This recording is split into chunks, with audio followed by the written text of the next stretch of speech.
Call the meeting to order. Please join me for the Pledge of Allegiance. Pledge Allegiance to the flag of the United States of America and to the republic for which it stands, one nation, under God, indivisible, with liberty and justice for all.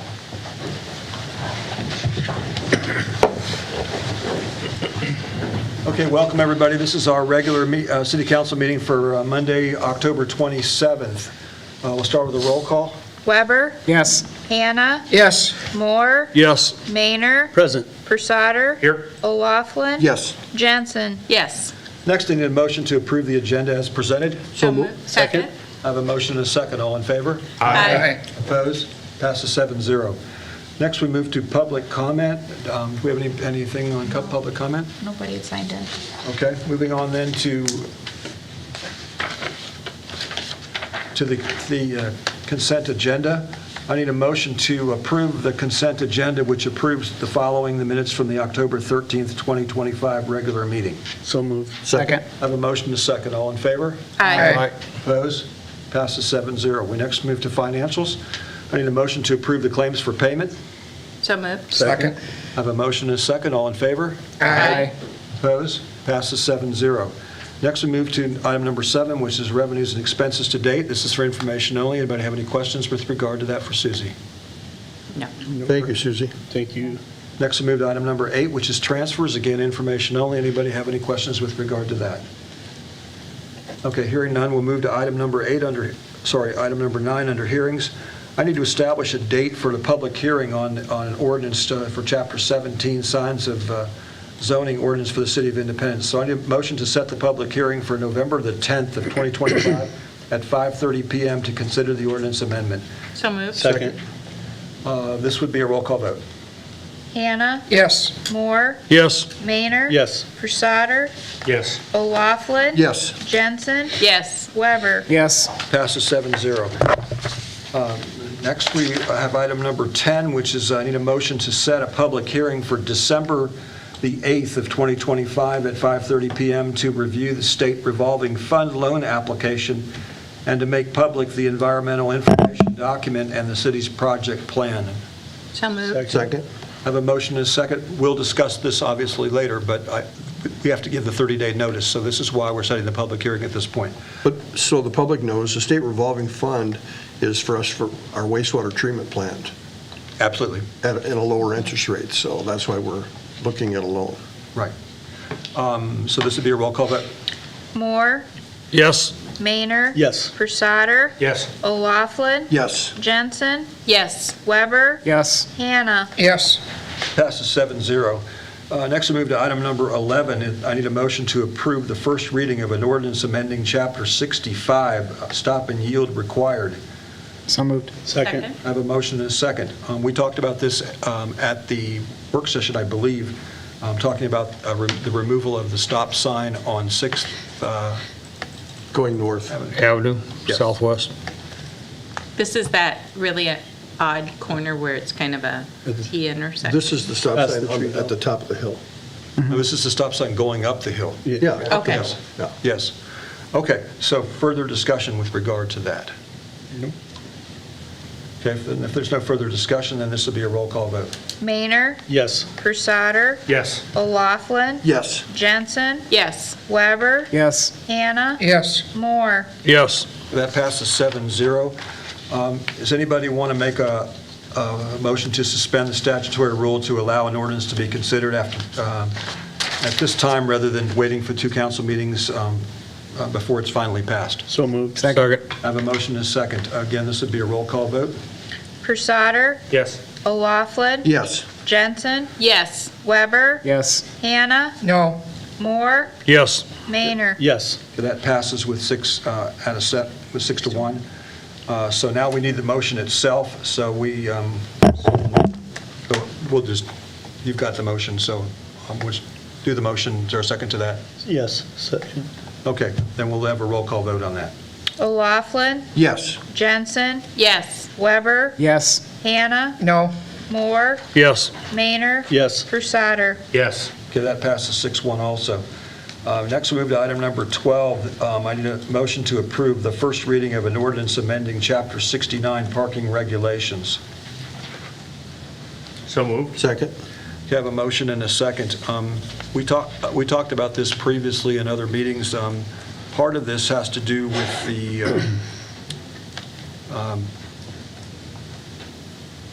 let's see, it's which street? It's 2nd Street Northeast, and it's between the blocks of 7th and 8th Avenue, and this is where the trash disposal companies indicated there's an issue with getting down the streets, and they wanted no parking in that particular area.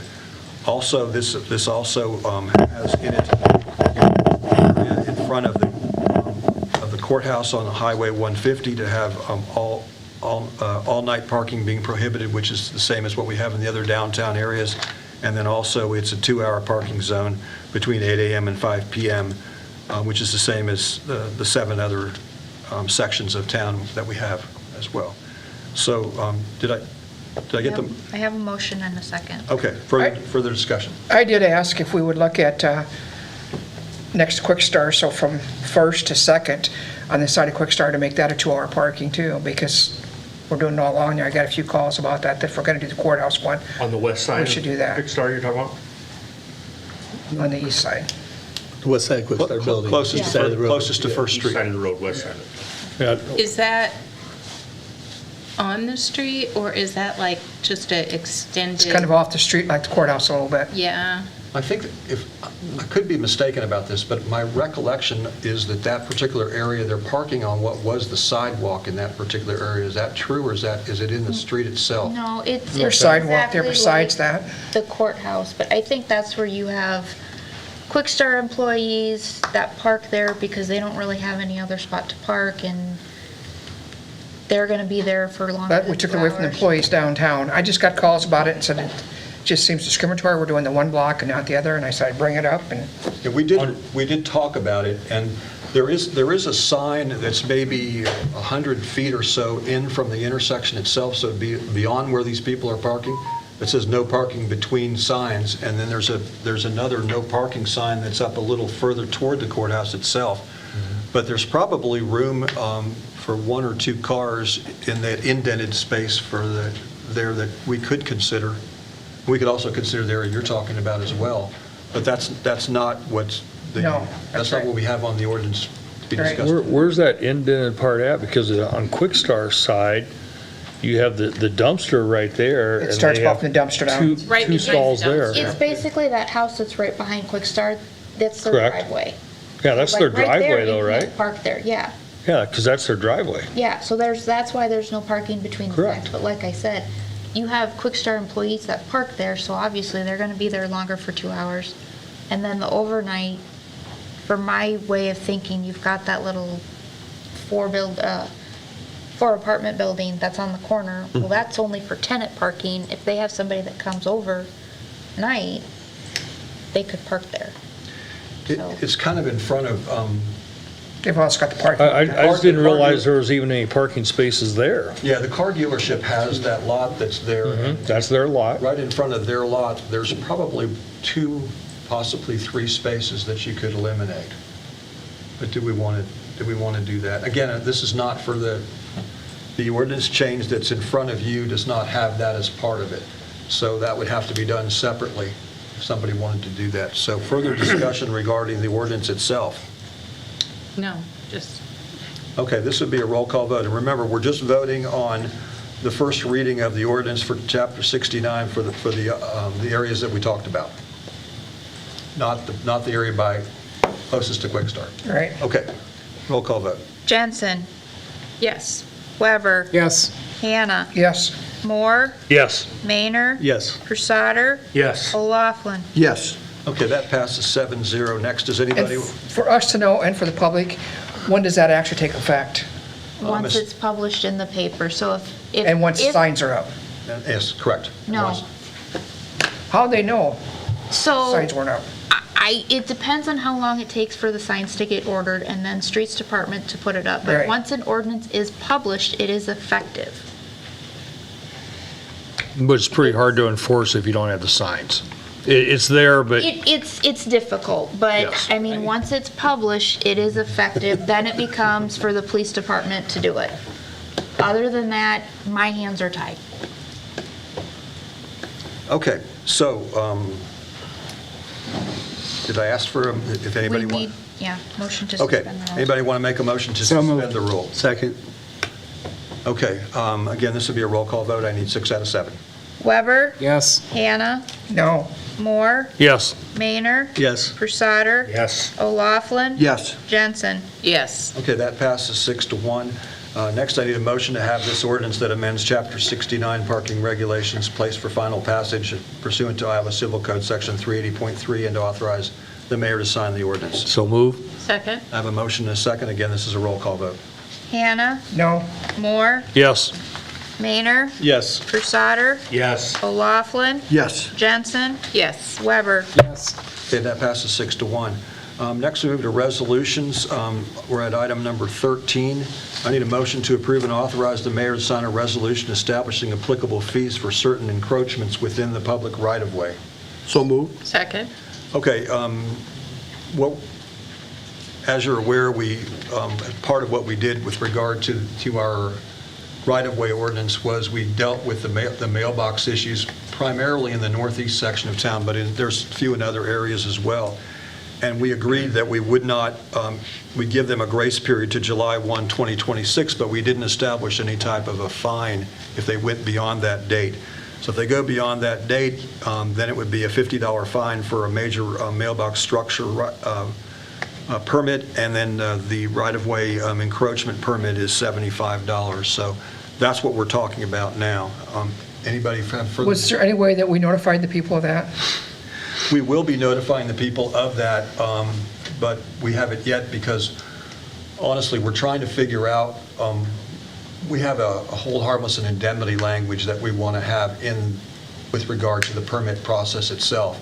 And until we figure out if we can do that online or not, that's what we're waiting for right now to see whether we can do that, because it'll make it so much easier if nobody has to come in, nobody has to mail anything. They just go to the computer, they go to the thing, they click the boxes, there'll be a signature on it, and then that'll be the end of it. There's no permit fee, there's no nothing, and we'll have solved that particular issue. So that's where we are on it. Okay. And then another question I have on that then, if they don't get it by 26, July 1st, is it? Yes, July I 1st. remember correctly. If they don't get it by then, you said there's a $50 fine, a $75 fine, depending on which one. Was that a non-reoccurring fine? I mean, or how's that worded on there? He misspoke. It's a $50 permit fee for major mailbox structures and $75 right-of-way encroachment permit. So it's not fine. That's what it's permit going fee. to cost you to get the permit fee, but what if they never get the permit fee? Then that would be up to our building code enforcement, Matt Chesmore, to take care of.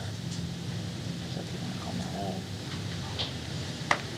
Further questions? I do have another question. I always have questions, you know? Good for you. So on the encroachment fee, in reading that, if they get the encroachment fee and they pay it because they currently have something in the encroachment, but if they ever remove that, they cannot replace it, correct? Well, Because I know we discussed that. Matt, you want to come up? We discussed it, but I wasn't sure the way that's written on, So we have non-conforming use in our zoning ordinances already. Correct. Which would allow it to, anything that's there existing can remain there.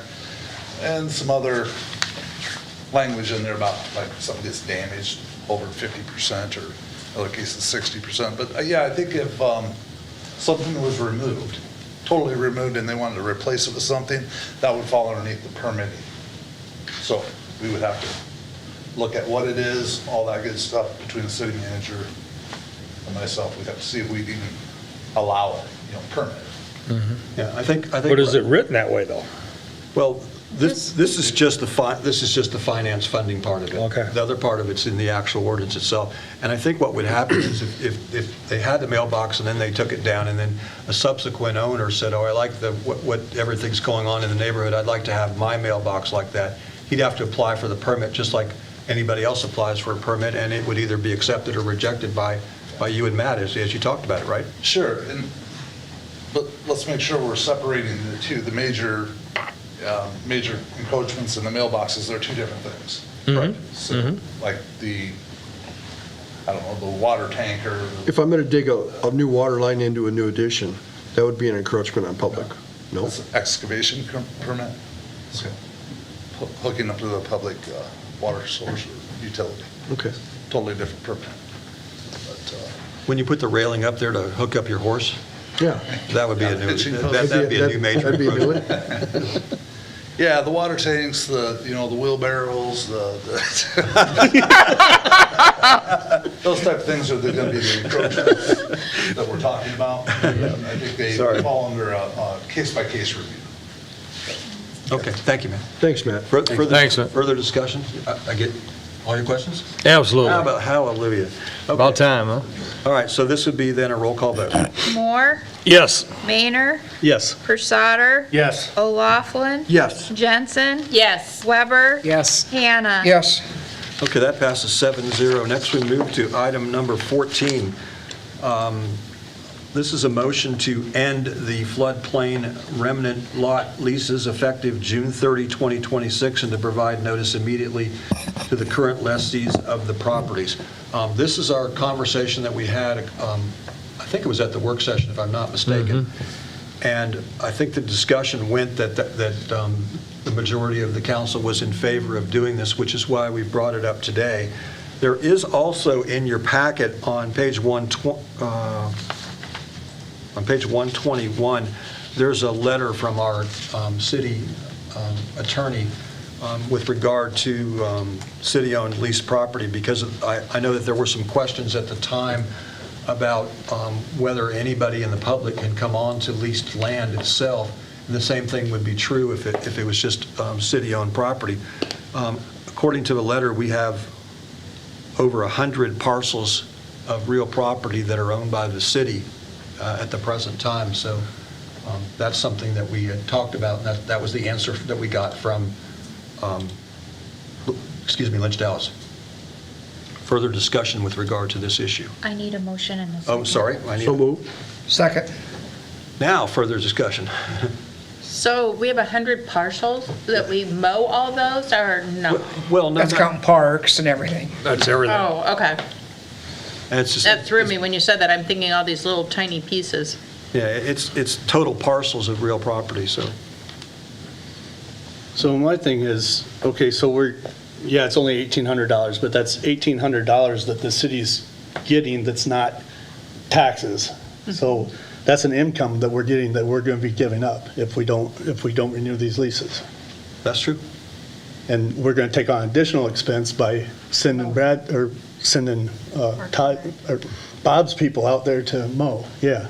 Bob said it wasn't a big issue mowing, no. But it's still hours, I mean, they can't I know. snap their fingers and it's done, I mean, it's still going to be Well, on payroll. But we also run into the problem, right now, we have a current leasing, they haven't paid, and I can't get in touch with them. I think Bob's tried to reach contact with them. They don't pay. That's the problem. And there's people illegally parking in areas around. And they're not following the rules, so we got to send a code guy out there to say, hey, you got to get this off the property because it's not supposed to be here, and it probably ain't worth the hassle of 18. When I first brought this on, I was thinking that we ought to increase it because, That's, why don't we increase the rent to $500 then? We had the- Yeah. Bob, when he was here, gave me the impression when he talked, he just said it was just easier to get rid of it. I don't, I mean, if we can make money for the city without raising taxes to do so, I'm all for it. I don't know, Then you have to police it too. well, So the hours spent doing that might negate what we get. still have to police it anyway. People could still trespass on it. People are do- still going to put things yeah. on it if they don't realize So, I mean, they can't. I personally believe there's more negatives than positives.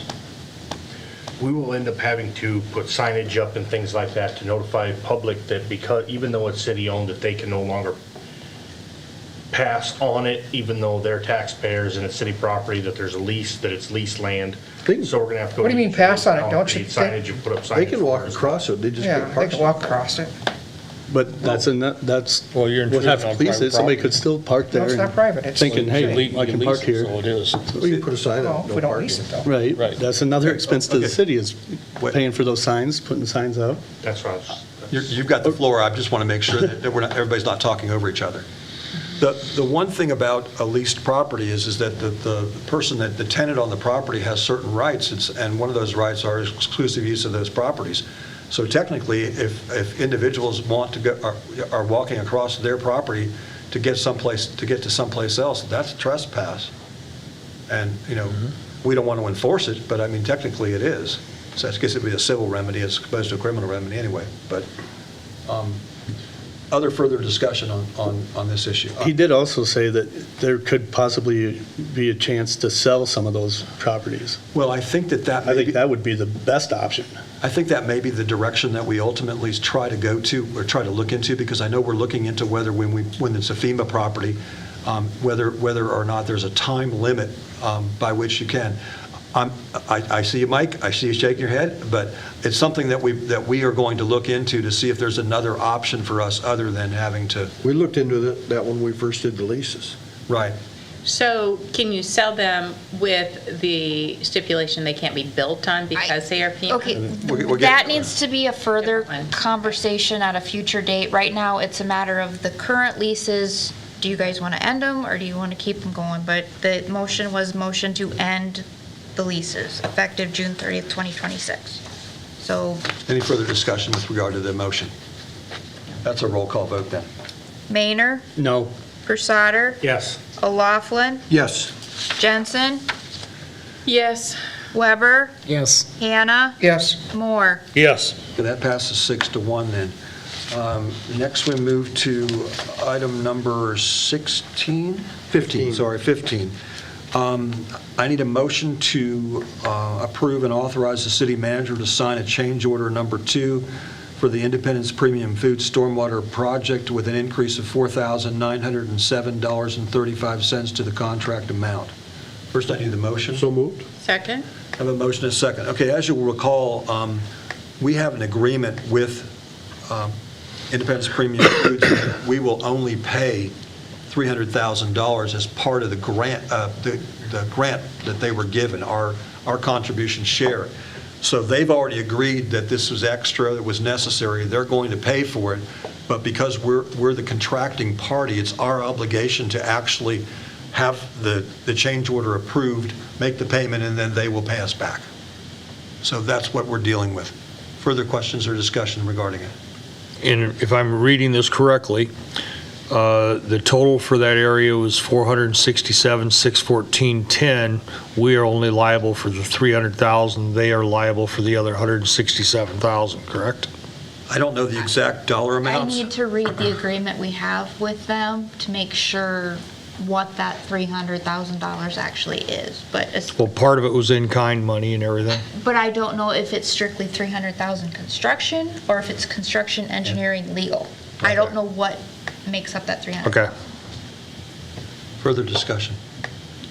Okay, this will be a roll call vote then. Persauer, Yes. O'Laughlin, Yes. Jensen, Yes. Weber, Yes. Hannah, Yes. Moore, Yes. Maynard. yes. Okay, that passes, that was 7-0, right? Yes. Okay. Next, we move to item number 16. I'm going to ask this as an affirmative to terminate, but if we need to make a separate motion later, we can do that. But let's start with it this way. I need a motion to approve the early termination of the airport farm lease with the current lessee, Mr. Leon Bachman, and to authorize staff to advertise the land for a new tenant. I need the motion first, So moved. and I need a second. Second? Okay, now we've got discussion. Mike, go ahead. I would say no. This is the final year of the lease, is my understanding. And a lease is a lease. It was entered into in good faith by the city and hopefully by the procurer, and so my thought is no. I'll get to you, okay? Yeah, no, that's fine. Yeah, I'm gonna need him too. Pardon me? I'm gonna need him as well. Okay. I'm sorry, Brian, what'd you say? He's going to need him as well with questions. Why don't we just do that? Why don't you just come up? And let's, Can you tell us what the lease dates are that the current leases that we have? So the, That you know, is in the memo. yeah, so it's in the memo. So I I'm, see, I apologize. Mike's 100% right. With February that, 29th, 2027. on either party, it needs to be canceled before September, right? Because that next lease starts over. So I think it was asked due to late in September, he had taken that last hay crop off there and determined that, right, there's not much on there. So he came to me and said, look, what can we do? Is it an option to cancel this lease, to get it out to somebody else? What does that look like? So I came and talked to Matt, and we discussed that leases are given out by the council, right? They grant them. So we put the memorandum together to bring it here, to ask what your thoughts are, or what you want to do. Here's just additional information. Okay, so the lease term is March 1, 2024 to February 29. That's a leap year, must be a leap year, 2027, and the rental rate is $320 per acre for 59 acres, more or less. So basically what Mr. Bachman is asking for is an early out on 1 year of the Correct. contract. Correct. And it's definitely not the end of the world. He understands that, right? He gets it. He did it. He'll figure it out. So, My question was, it said that it had come to its end of life as far as hay being planted out there. yeah. What was the grounds of that? I mean, give more information. Is it So- nutrients? Is it because it's been hay for as many years?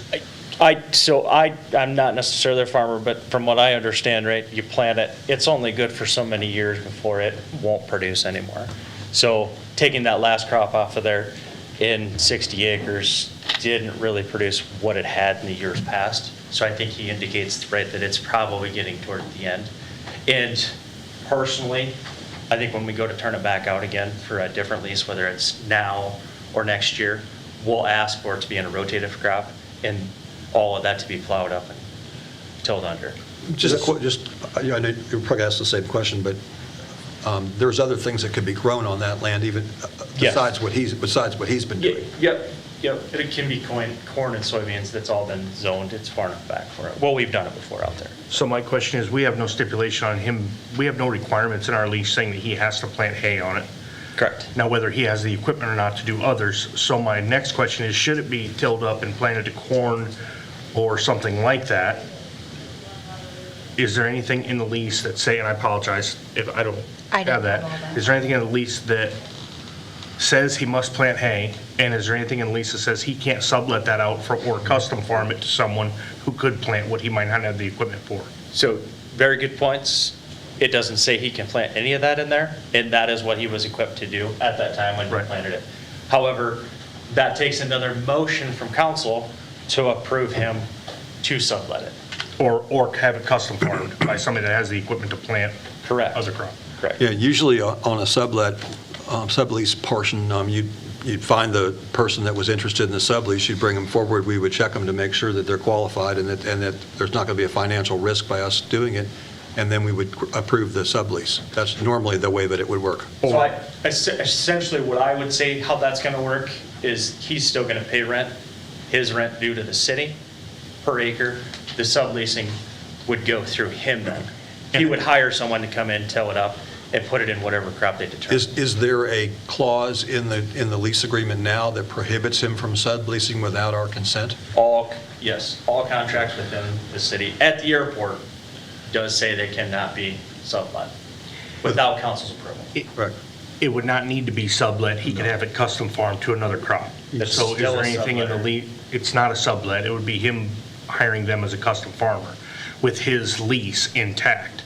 So I'm just curious if there's anything in the lease that says that he can't do that he can't have it custom farmed. So we got into this a few years ago with another leasee out there that had done the same thing with the 3 acres south up next to the interstate. They had done that and they didn't inform the council that they had done that. However, when I started, it was my job to go in and find that 3.5 acres down there and get that taken back. So Al Roeder was here at the time and he had said, custom farming is still a sublet. of that. So it's all in the termination. It's not, I get a legal but opinion we on that. understand what you're saying. Yeah. That's just the road I was led down, so I'm just trying to be consistent. Yeah, with it's it. actually not correct information, but that's okay. That's all right. I just want to make sure that we weren't hindering Mr. Bachman from being able to have it custom farmed with something that would produce, should he decide to go that route and he stays in this lease. Any other questions? We don't know that he's interested in doing that anyway, right? Or do we? Well, he's under contract to lease it for another year. For whatever he wants to do. So we would either have to cancel the contract or have that conversation with him, and then he could custom it out, you know, and he'd be responsible for the payment, but then obviously Yeah. he could retain that, you know, whatever they ended up doing for a crop. So what you're saying, Brian, is he could hire somebody to come in and plant the corn and everything, and, you know, he's still responsible for the land, he's responsible for everything, he's just hiring somebody to come in and plant. They And would then he use- fulfills the agreement with the city, and then at the end of that lease, we turn around and rent it out again. But wouldn't it, I'm just trying to think this through. So if I had an individual, whether you call it a sublease or whether you call it something else, Custom farm. custom Two farm, different they want to come in and they want to plant a particular crop. Well, you're only giving them a certain amount of time. Wouldn't they want some type of an assurance that at the termination of the lease, that they would be able to then lease it themselves? That would come in the fall of '26 to the preceding '27 crop year. Okay. Correct. So, theoretical situation, hypothetical, whichever, I can't think right now. If you choose not to let Mr. Bachman out, he keeps it. He could custom farm it, which Matt sent me a message. He agrees with you, custom farming is not a sublease. He has somebody come in, plant corn. As long as we send notice to Mr. Bachman before September 1st, 2026, that we do not want to automatically renew the lease, we can end that lease that ends February 29th, 2027, put it out for bid for somebody to be able to then pick up March 1st, 2027 to February 28th, 20, Whatever something. whatever you go with. 5 months for that bid process in order to be rented. It'd be in a similar situation that we've done before with the Which is airport actually farm out of lease state law. and with the wastewater treatment farm lease. We send out notice, we put out for bids, we bring the bids back to council, and you pick the highest bidder. Further questions for him? So I have one more comment. Sure. So just for clarity, Mr. Bachman is leasing the ground. He's not leasing it he is running hay on it, yes, but he's leasing the ground. He also has the ability to hire somebody to come in and custom farm on that ground. Yes. Within the terms of the lease, yes. Within the terms of the lease. But when he leased it, did he have that right if Al Roeder said that you couldn't do that? Like you just said? Al Roeder shouldn't have said he couldn't, because that's Iowa state law, says that he can. Yeah. He's leasing the ground. But what terms did he rent that land as? That's why I said I don't have the lease, but if we say you can't have it custom farmed, then that would be a possible hindrance, but I don't have, do I have a copy of that lease here? No, I did not include a copy of the full lease. I That's just probably did the something, yeah. termination of the lease. We can look at the lease agreement, but I'm pretty sure that the lease itself will have a clause in it that indicates that the contract is on the four corners of a document itself and not on anything that was said to entice somebody to enter into the lease or not. I'm pretty sure that our leases wouldn't say that, so I'm not as worried. So if this motion fails to terminate the lease, we could turn around and have a motion to extend it based on, We wouldn't There's- need, we wouldn't need. no, it would continue, but it still needs to be checked on to make sure that there's no sub-clauses in there that you cannot plant whatever you want to plant. You wouldn't- That needs to be brought out. No, you wouldn't necessarily need to be a motion. Staff would just need to do research into the lease and make sure, and then go from there Right. with next We steps. don't even know if he's arguing that. I mean, we'd have to see. So if you don't want to let him out of the lease, you vote no. Right, right. Further discussion? But we could probably lease that pretty easy to someone else For less longer money. term. Maybe not. It's always a risk. Commodity Yeah. prices are way down. Well, It was an agreement entered into, Yep. I'd say, and I have full confidence in Mr. Bachman that he can figure out how to, with his ag background and things, to figure out to have it custom farmed or something like that with another crop. Okay. Nothing further? All right, so we'll move to the vote then. Thank you. Move to the vote on it then. So a yes vote would be to approve the termination, a no vote would be to decline the termination. Okay? Roll call vote. O'Laughlin, No. Jensen, Yes. Weber, No. Hannah, Yes. Moore, No. Maynard, No. Prusader. No. Okay, so that passes 5-2. That's declined, the motion fails 5-2. How about that? It passed to decline. Yes, exactly. Exactly right. Okay, so I think we're at the point where, Reports. let's do the reports first. So Brett, do you have anything? Nothing, Mayor. Deb? Probably what I talked to you about won't be in here about the garbage. Yeah, let's put that on the work session for October 3rd, 4th, whatever day it is. November 3rd, 4th. Just briefly, it's about like maybe trailer courts and maybe senior living people that have dumpsters where they live, maybe getting charged for that dumpster through their landlord or whatever, and they're also getting charged by the city. So they're paying double a month Okay. to have garbage, and that shouldn't be. So, So that's what we'll be talking about. yeah, that's it. Thank you. Okay. Ralph? The only thing I have is good luck to our football team next Friday in the playoffs for heading towards state. And that's basically it. Okay. Matt? Yeah, a couple of things. One, I thought with the colder weather that we would see a slowdown on the e-scooters and bikes, but we haven't. Sometime like to take a look at Waterloo's ordinance. They have a really good ordinance on those. Okay. The other thing is, I've had somebody ask me, I don't know how this came out, but somebody asked me about the street sweeper routes, because some people have seen street sweepers 3 times in 1 week go by their house, and then other people say they've never seen it. Okay. Susie will talk to Matt about that, and we'll try to get it, Brad, and we'll try and get it. And then just a reminder, if anybody has any youngsters out at Buchanan County Public Health this weekend, on Saturday, they're having a car seat check and resource fair. Right. Good. Ryan? Nothing, Mayor, thank you. Mike? Just a reminder to those who had some feelings about the not trailer park, but the RV park that we have. November 1st is the closure date for the 15th. 15th, is it? Yes. Okay, that was a question that 2 people posed to me this morning. Yeah, it's November 15th. Okay. I don't have anything. Sorry, I was looking, I had something that popped up. Okay. I actually have a few things. I'm going to start with one of the groups that we belong to is Intercog, as everybody on the council knows, but people in the audience might not, which is the Iowa Northland Regional Council of Governments. And one of the things that we in the City of Independence gets from that group is they have from time to time grants that we're able to obtain.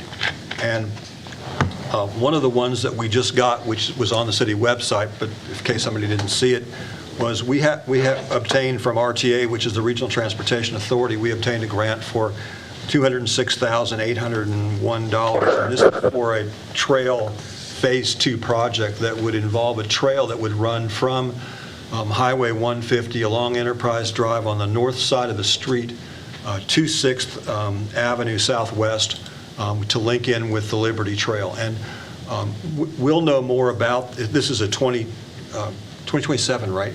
Is that right? Yep. Thanks, Mark. Thanks, Mark.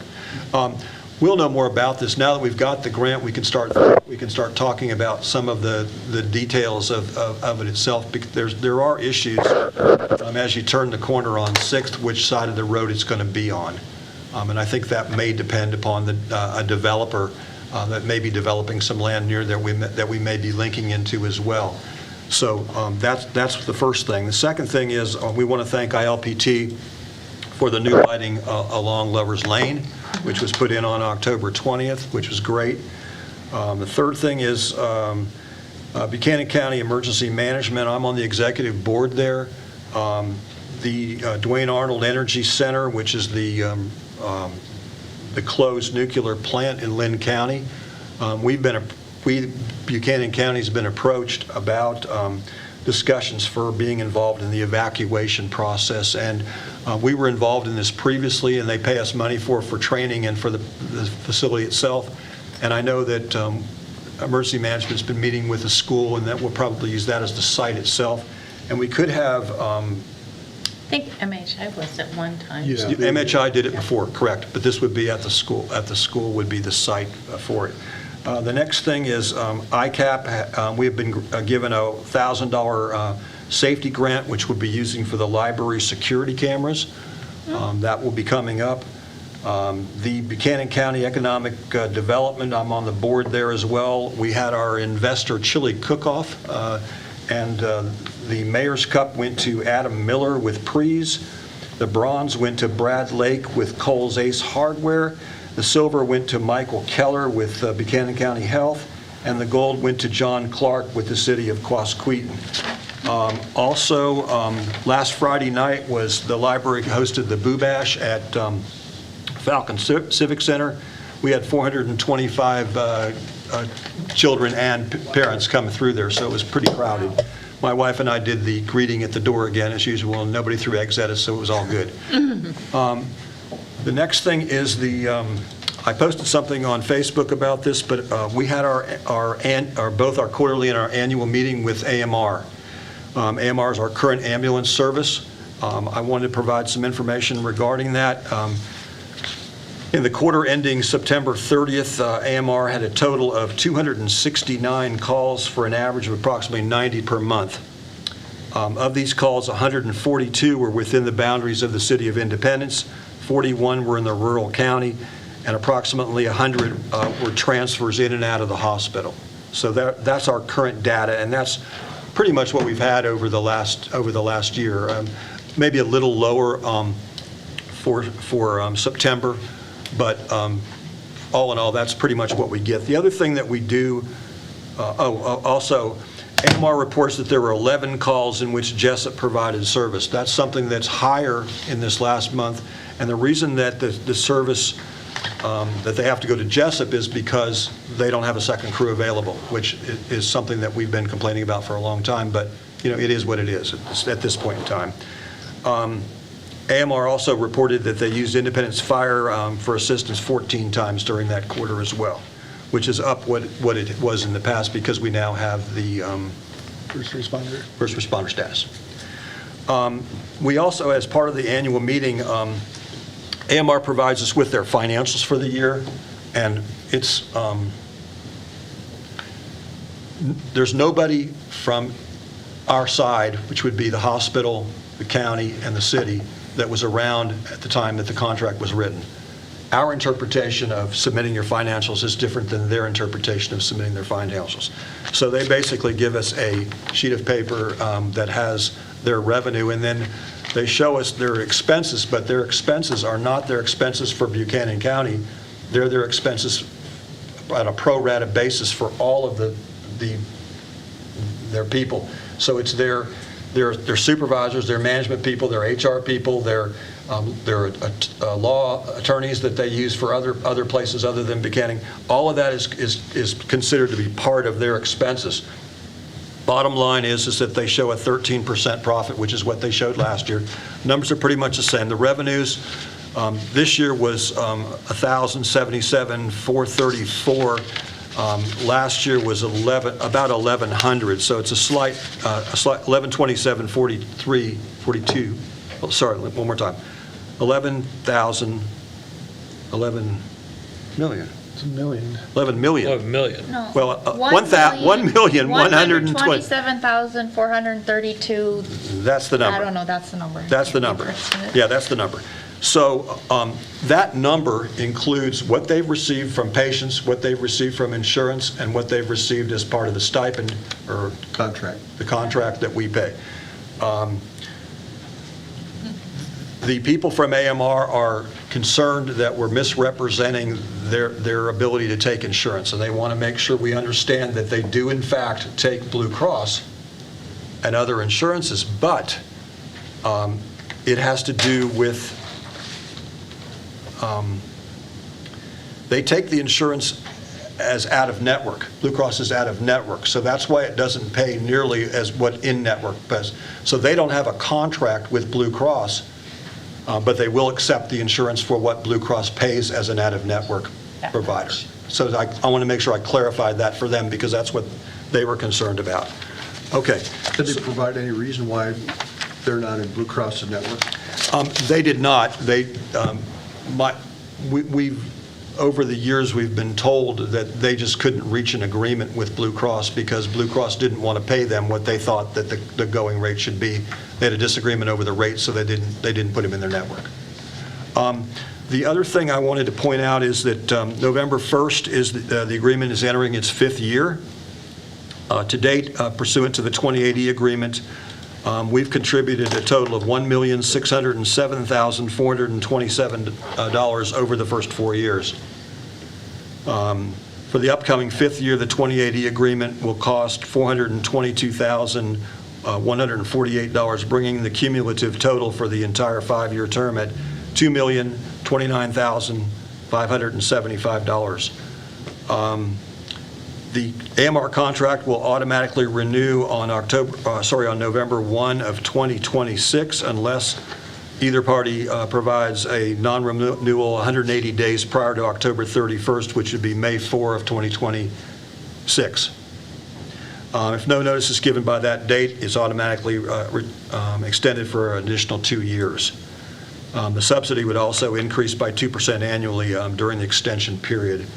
Lastly, the 2080 agreement itself, which is the agreement which is between the city, the county, and the hospital, that will expire on July the 8th of 2026. So we're actually having our 2080 agreement expire before our contract with the contract with AMR. So the hospital is asking that we have some further discussion with respect to that, but I'm sure we're going to wait till after the levy vote on coming up in November. And I think it's important for the citizens of Independence to realize that they're getting billed twice.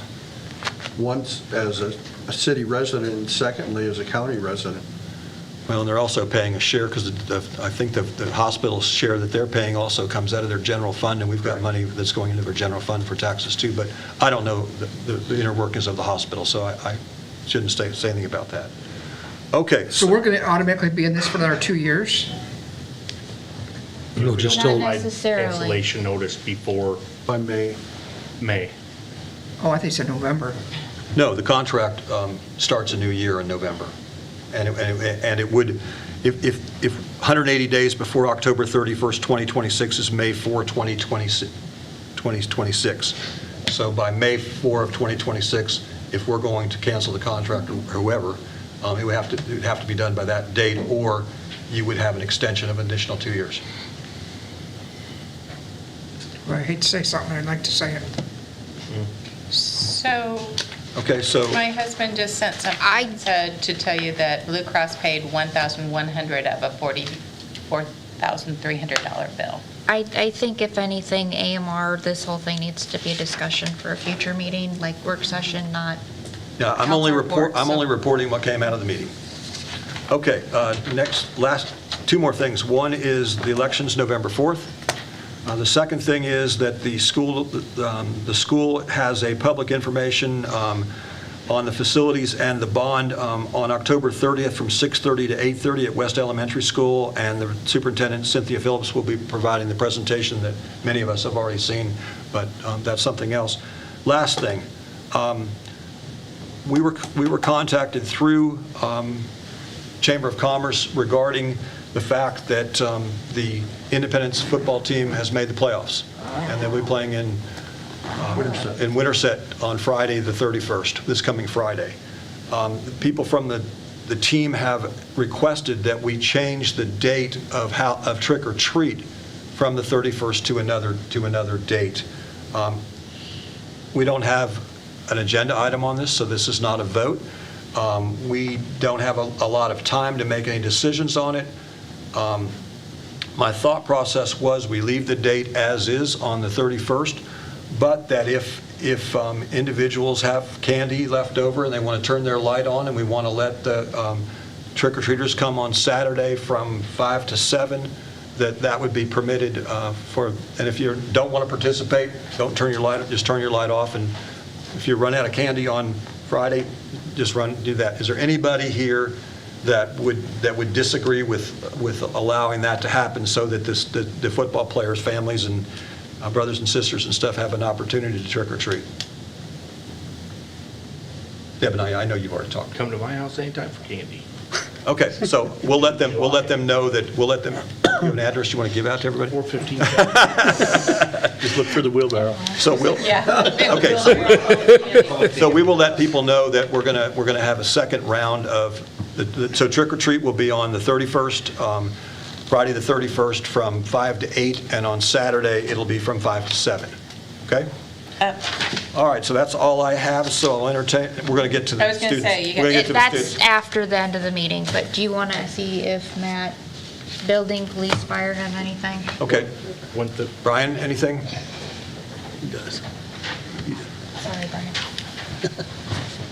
So here, a couple weeks ago, I had a gentleman, and I'll just say his first name is Mark, and he's from Fairfax, stopped by the police department and wanted to give praise to one of our officers, Officer Jason Ort. As he told me what Officer Ort did, I said, well, this is exactly how Officer Ort acts here in Independence, not only on calls, but also on when he's at the police department. Anybody needs help with anything, he's always one of the first ones to jump to try to help, whatever that might be. So I just thought I'd come tonight and read you what this gentleman sent me in an email, because I told him that we had a form on the city's website that he could go on to and recognize the good things or complain about an officer, or if he'd rather just email me what he wanted to be said, and I would have that put in Officer Ort's file. So yeah, I'll just read this to you real quick. I won't take up a lot of your time, but just so that way you guys know the type of officer that Officer Ort is. On August 1st, on my way to a family function in Waterloo, I drove into a storm sewer that popped my tire. It was very hot, and I was all cleaned up for our family function. Out of nowhere, Officer Jason Ort pulled up behind me, which stopped the many honks I was getting and provided me with protection from being accidentally rear-ended. When Officer Ort arrived, I had just started getting my jack out and my spare tire out. I went to lay on the ground and set the jack in the correct place. At that time, Officer Ort said, "No, stop, I'll do that. If you do it, you're going to get filthy dirty." As I raised the jack, Officer Ort began loosening the lug nuts and removed the blown tire. I offered to put the spare tire on, and he said, "No, I've got it." After putting on the tire, he picked up all the dirty blown tire pieces and put it in my car, saving me from getting any of my clothes dirty. With this quicker than I could have done the tire change, I was able to arrive at our family function on time and able to show up without being sweaty or dirty. I have always had a big support for our Blue. However, I now have a higher level of respect for our law enforcement neighbors. Please pass on my appreciation for Officer Ort and his eager willingness to help with getting his uniform dirty to preserve my attire. So I just wanted you guys to kind of know what kind of person Officer Ort is. So Brian, I just want to know, did you give him demerits because his uniform was dirty? No, not at all. So, Thank you, that's absolutely tremendous that you get this. yep, that's all I got for you. Sharon Chief. Thank you. I grew up with Jason. I've known him since the day he was born because I'm older, and he's always been like that. So Blake, do you have something? I really as good as news as well. Our ladder's out of service currently. We have a leaking piston on there. I don't know enough about it, but we've taken it out of service as an abundance of precaution. We're currently working on trying to figure out where we can send it to get it replaced. In the talks with the manufacturer, it sounds like when one goes out, the other one kind of goes bad, so they recommend replacing both. We're working on pricing and all that stuff and trying to figure out, the biggest part right now is trying to figure out where to get it serviced and worked at. Some of the places are willing to work on the cylinders, but nobody wants to take it off the truck or put it back on the truck. So as we work through that, just so you're aware, What truck is that, Chief? our ladder. No, when you say the cylinders or pistons, are you talking to lift the ladder? Yeah, so there's several. The hydraulics? These are called the lift cylinders themselves that actually lift the ladder, so I've learned quite a bit about it lately, unfortunately, but We don't have any type of maintenance contract, right? We just have insurance on them. yeah, we do maintenance on it every year. I mean, we have a contract that we purchase that pays for maintenance and stuff. Not through that manufacturer, we just have a third party come in and do pump testing and ladder testing. No car shields, huh? I don't think you do car. It's an 06, so it's, Near the end of its. yeah, we're right at 19 years with it. Yeah. You don't want to know what a new one. No, I don't. We'll let you know in a few weeks, but to go along with that too, there's, I think 6 of us going out to a truck manufacturer for the rescue and ladder as well. We're gonna try to kind of have 2 shovel-ready projects for the council, so that way, whether we incorporate that in the station or whatever, but right now, if you asked for what a truck costs, we have no idea. So hopefully we can get kind of a fine-tuned goal of what we need, what we want, and then we can have better numbers. I don't, unfortunately, think they're gonna be good, and I know we can't buy a ladder truck for what we bought 20 years ago. I think. Wait 4 years for it. Right. Yeah, that too. Cedar Rapids just bought a ladder truck and put it in service, and it was like 2.1, 2.2 million. So, That is the only ladder truck in the entire county, too. right. So we'll go figure all that out and come back with numbers once we hear them. And Yeah, you might also let us know what they think the time allotted is to know when we can get it back, because we may want to consider renting something in the meantime. Right. Yeah, I think that the service-wise, for our current one, we should know by the end of this week what we're going to do with it, and cost-wise, and kind of have a game plan as far as timeline and everything else too, that hopefully it's not out for very long, but Okay. we'll go from there. Thank you, Blake. Thanks, Chief. I Thanks, do have Mike. one other question. Chief, can we use that truck without the ladder? Yeah, we can use it as a pumper. Okay. Yep. So the ladder is out of service. The ladder part's out of service, the engine's still in service. ISO-wise, we don't get any points because they consider it a quint. It's got to have the 5 things that quint does. But for commercial-wise or whatever, we can still utilize it as a pumper, so. Good. Yep. Thank you. Okay. Matt, anything? Brad, anything else? Okay. So we're going to get to the questions. We'll just adjourn the meeting first, and then we'll ask the questions and make it easier. Okay, so I need a motion to adjourn. Second. All in favor? Aye. Opposed? Stand adjourned.